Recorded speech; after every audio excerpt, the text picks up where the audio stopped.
తనపై జరుగుతున్న ప్రచారంపై ఏఐసీసీ కార్యదర్శి సంపత్ కుమార్ తీవ్రంగా విరుచుకుపడ్డారు. తన వ్యక్తిత్వాన్ని రాజకీయ లబ్ధి కోసం హననం చేస్తున్నారని ఆరోపించారు. తనపై ప్రచారంపై హైదరాబాద్ నార్సింగి ఏసీపీకి ఆయన ఫిర్యాదు చేశారు. గత కొద్ది రోజులుగా సోషల్ మీడియా, కొన్ని యూట్యూబ్ ఛానళ్లలో తనపై అసత్య ఆరోపణలు ప్రచారం అవుతున్నాయని ఫిర్యాదులు పేర్కొన్నారు.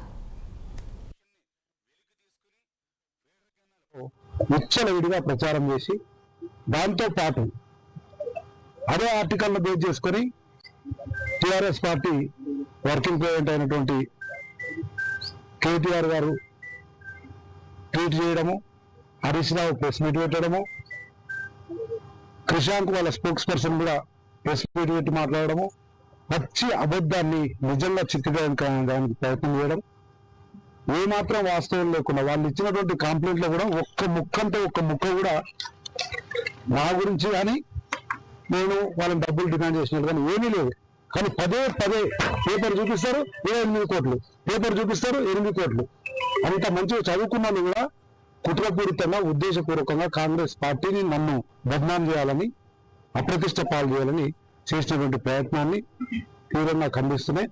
పదే చెప్పినాం, ఏమీ లేదురా బాబు, చూసుకోండి, ఉట్టిగా పేపర్ చూపించి అబద్ధాలను వక్రీకరించి మాట్లాడకండి, మీ స్థాయికి అది మంచిది కాదని చెప్పినప్పటికీ వినకుండా మా వ్యక్తిత్వ హననానికి పాల్పడరు. ఏఐసీసీ కార్యదర్శిగా వివిధ రాష్ట్రాల్లో పనిచేస్తూ 35 సంవత్సరాలు నిష్కలంకంగా ఎక్కడ కూడా మచ్చ లేకుండా 35 సంవత్సరాలు రాజకీయాల్లో ఉన్నా, శాసనసభ్యుడిగా పనిచేసింది. అటువంటి మా గౌరవానికి భంగం వాటిల్లింది.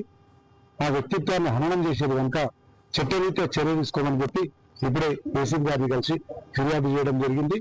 ఈ ఫిర్యాదు కేటీఆర్ మీద, హరీష్ రావు మీద, క్రిషాంక్ మీద బేస్ చేసుకొని నా మీద వ్యక్తిత్వ హననానికి పాల్పడడంలో చర్య తీసుకుని ఇప్పుడే కంప్లైంట్ చేయడం జరిగింది. తర్వాత కూడా ఏ వేదిక పోలీస్ స్టేషన్ ఉందని, కోర్టు ఉందని, ఎక్కడికైనా